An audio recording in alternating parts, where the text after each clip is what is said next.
Hello friends, हम कक्षा 10 विज्ञान पार्ट 12 विद्युत इसमें एनसीईआरटी में जो प्रश्न अभ्यास दिए गए हैं उनको हम सोल्व कर रहे हैं। क्वेश्चन नंबर 5 तक हम पिछले वीडियो में कर चुके हैं। आज हम आगे क्वेश्चन सोल्व करेंगे। क्वेश्चन नंबर 6 है, किसी तांबे के तार का व्यास 0.5 मिलीमीटर तथा प्रतिरोधकता 1.6 गुणा 10⁻⁻8 ओम मीटर है। हमें एक तांबे का तार दिया गया है। उस तांबे के तार का जो व्यास है वो कितना है, 0.5 mm यानी मिलीमीटर, और उस तांबे के तार की जो प्रतिरोधकता है वो कितने दी गई है, 1.6 गुणा 10⁻⁻8 ओम मीटर। ये उसकी प्रतिरोधकता दी गई है।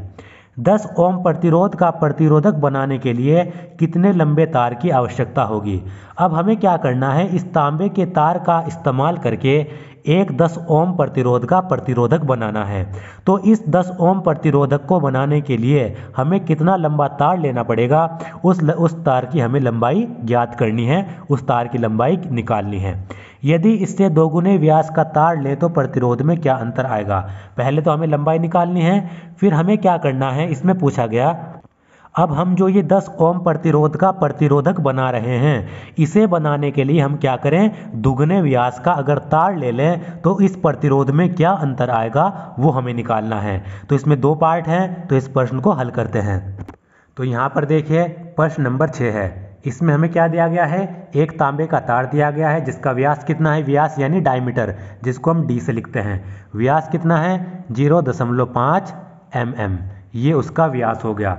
अगर व्यास 0.5 mm है तो उसकी त्रिज्या कितनी होगी, त्रिज्या यानी त्रिज्या होती है r, तो त्रिज्या क्या होती है, व्यास का आधा होती है। त्रिज्या बराबर d/2 यानी व्यास का आधा। व्यास कितना है हमारे पास, 0.5 और 2, त्रिज्या हमारे पास इतने mm होगी।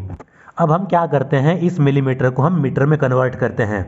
तो मीटर में कैसे है, इसके लिए मैं आपको बता देता हूँ। एक मीटर में आपको पता है 1000 मिलीमीटर होते हैं। एक मीटर में 1000 मिलीमीटर होते हैं। तो 1 मिलीमीटर में कितने मीटर होंगे, 1 मिलीमीटर में होंगे 1/1000 मीटर। तो इसका हमें इस्तेमाल करना है। 1 मिलीमीटर में 1/1000 मीटर होंगे, तो इतने मिलीमीटर में कितने होंगे, इसको हम 1/1000 से क्या कर देंगे, गुणा कर देंगे। इसको हम 1/1000 से गुणा कर देंगे, इतने मीटर हमारे इसमें हो जाएंगे। ये यहाँ पर मीटर है, मीटर, इतने मीटर में इसको हमने कन्वर्ट कर लिया।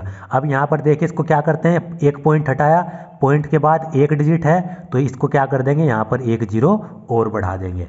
अब इसको हमें क्या करना है, 5 को 2 से डिवाइड करना है। इसको मैं दोबारा से लिख देता हूँ, 5/2 गुणा 1/10,000 हो गया अब ये। अब 5 को जब 2 से भाग देंगे तो कितना आएगा, 5 को 2 से भाग देने पर आएगा 2.5, और नीचे कितना है 10,000। यहाँ पर हम इसको क्या लिख सकते हैं, 2.5 यानी 2.5, 10,000 को हम क्या लिख सकते हैं, 10⁻⁴, क्योंकि 1 2 3 4 जीरो हैं तो 10⁻⁴ लिख दिया। और इसको हम क्या लिख सकते हैं, 2.5 गुणा, इसको ये 10⁻⁴ को जब हम ऊपर ले जाएंगे तो पावर माइनस में हो जाएगी। ये आपको याद रखना है, 10⁻⁴ नीचे हैं, जब इसको ऊपर ले गए तो पावर माइनस में हो गई। तो रेडियस हमारे पास इतने मीटर आ गया। ये क्या आ गया हमारे पास, त्रिज्या आ गई। तो त्रिज्या हमारे पास कितनी, 2.5 गुणा 10⁻⁴ मीटर। और हमें क्या दिया गया है, प्रतिरोधकता दी गई है। प्रतिरोधकता को किससे लिखते हैं, रो से लिखते हैं। तो प्रतिरोधकता कितनी दी गई है, 1.6 गुणा 10⁻⁸ ओम मीटर। ये हमें यहाँ पर इतनी प्रतिरोधकता दी गई है। और साथ ही साथ हमें क्या दिया गया है, हमें 10 ओम प्रतिरोध का एक प्रतिरोधक बनाना है। प्रतिरोधक का प्रतिरोध कितना है, प्रतिरोधक का प्रतिरोध कितना है, R कितना है हमारे पास, 10 ओम। 10 ओम प्रतिरोध का हमें प्रतिरोधक यहाँ पर बनाना है। तो R हमें 10 ओम दिया गया है। अब हमें क्या करना है, हमें निकालनी है लंबाई। तो माना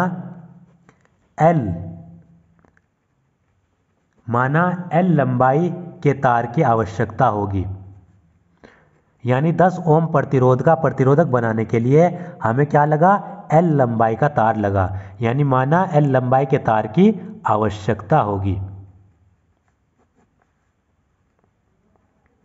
यहाँ पर ये यहाँ पर क आवश्यकता।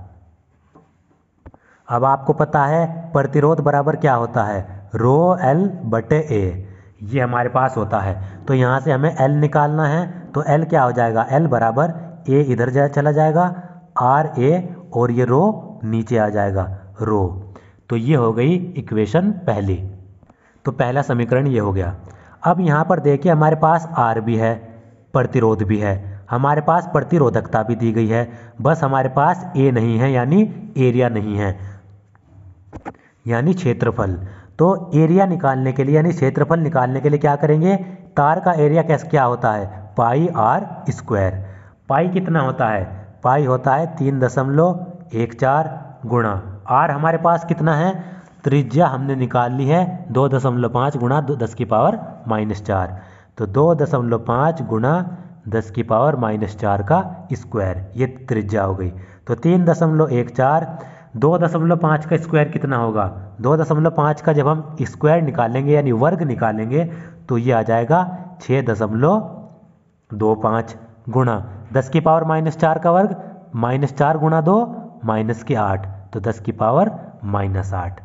तो 3.14 और 6.25 को जब हम गुणा करेंगे, इन दोनों को गुणा करने पर आएगा 19.625 और आगे यह है 10⁻⁻8।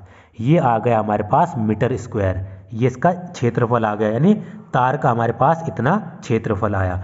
अब हम समीकरण 1 में वैल्यू रखते हैं। तो हमारे पास क्या है, हमारे पास यहाँ पर दिया गया है, तो देखिए हमारे पास क्या है, L बराबर, L क्या था, आर ए बटे रो।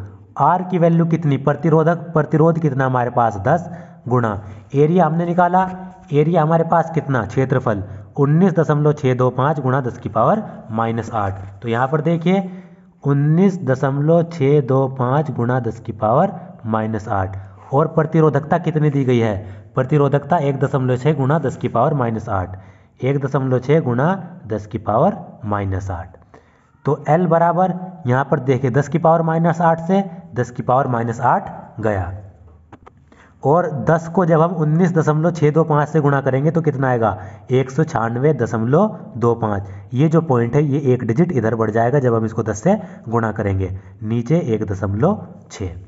तो L बराबर 196.25 को जब आप 1.6 से भाग देंगे तो इसको इससे भाग देने पर क्या आएगा, 122.65 मीटर।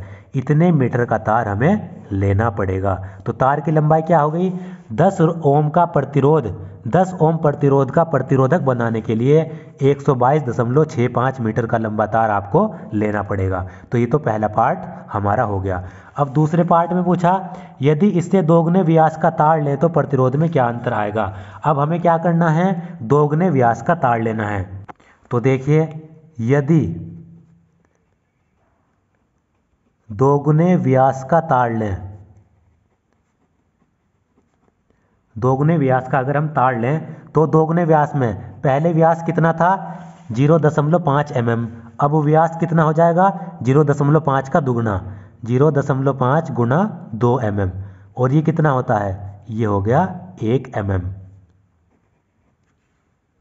तो अब त्रिज्या कितनी हो जाएगी, त्रिज्या हो जाएगी व्यास का आधा यानी 1/2 यानी 0.5 mm।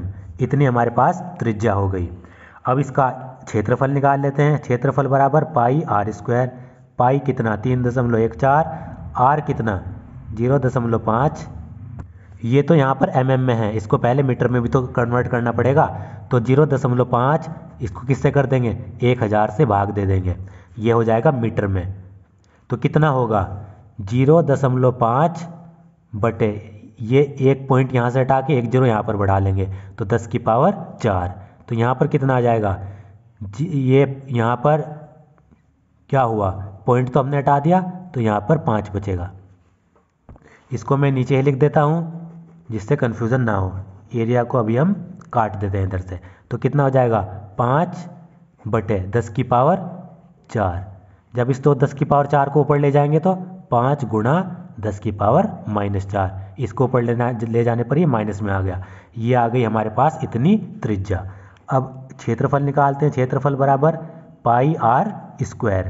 पाई कितना 3.14, आर कितना, आर है हमारे पास 5 गुणा 10⁻⁻4 इसका वर्ग यानी स्क्वायर। 3.14, 5 का वर्ग 25 गुणा 10⁻⁻4 का वर्ग 4 दूनी 8, तो 10⁻⁻8। तो देखिए इन दोनों की गुणा करने पर 3.14 और 25 की गुणा करने पर कितना आया 78.5 यानी 78.5 गुणा 10⁻⁻8 मीटर स्क्वायर। इतना हमारे पास आ गया क्षेत्रफल। अब हमें क्या निकालना है, हमें निकालना है जो जब हमने व्यास को दुगना कर दिया तो प्रतिरोध में क्या अंतर आया। तो माना नया प्रतिरोध कितना है, माना नया प्रतिरोध कितना है R डैश, माना नया प्रतिरोध R डैश है। तो R डैश बराबर कितना होगा ρL/A जो नया एरिया है। इसको मैं इस वाले एरिया को A डैश लिख देता हूँ, A डैश। तो रो कितनी है हमारे पास 1.6 गुणा 10⁻⁻8 गुणा लंबाई कितनी है, लंबाई हमारे पास आई 122.65। तो लंबाई है हमारे पास 122.65 मीटर और नया एरिया कितना है 78.5 गुणा 10⁻⁻8। तो यहाँ 10⁻⁻8 से 10⁻⁻8 गया। अब हमें क्या करना है 1.6 और 122.65 की गुणा करनी है। इन दोनों को जब हम गुणा करेंगे, हमने क्या किया 1.6 और 122.72 की गुणा की तो आया हमारे पास 196.352 और नीचे क्या था, नीचे था 78.5 यानी 78.5। ये आप यहाँ पर देख सकते हैं। इन दोनों की हमने गुणा की और नीचे हमारा ये बच रहा था। इन दोनों की गुणा करने पर ये आया, नीचे हमारा ये था। तो R डैश बराबर 196.352 को जब आप इससे भाग देंगे तो कितना आ जाएगा लगभग 2.5 ओम आ जाएगा। तो ये आ गया हमारा नया प्रतिरोध। तो नया प्रतिरोध कितना 2.5 ओम। अब प्रतिरोध में कितना अंतर आया, इसलिए अब हम क्या करते हैं R डैश बटे R बराबर R डैश कितना 2.5 और पुराना प्रतिरोध कितना था 10 था, हो गया। अब इसको एक पॉइंट हटाया, यहाँ से 0 बढ़ा ली तो 25 कम 25, 25 चौका 100। तो R डैश बटे R 1/4। तो R डैश बराबर कितना R/4 यानी R को इधर गुणा कर देंगे तो R की 1 में गुणा करने पर R आया, नीचे 4। तो जो हमारा नया प्रतिरोध होगा वो पुराने प्रतिरोध का 1/4 होगा। या फिर इसको हम इस तरीके से भी लिख सकते हैं R डैश बराबर R को इसमें गुणा करेंगे R गुणा 1/4 या फिर R डैश बराबर 1/4 R। इस तरीके से लिखना सही होगा। तो इससे हमें क्या पता चला, जब हमने दोगुने व्यास का तार लिया, दोगुने व्यास का तार लेने पर हमारा जो प्रतिरोध है नया वो कितना हो गया, पुराने प्रतिरोध का 1/4 हो गया। तो दोगुने व्यास का तार लेने पर, दोगुने व्यास का तार लेने पर प्रतिरोध कितना हो गया, प्रतिरोध 1/4 हो गया। तो ये इसका आंसर था।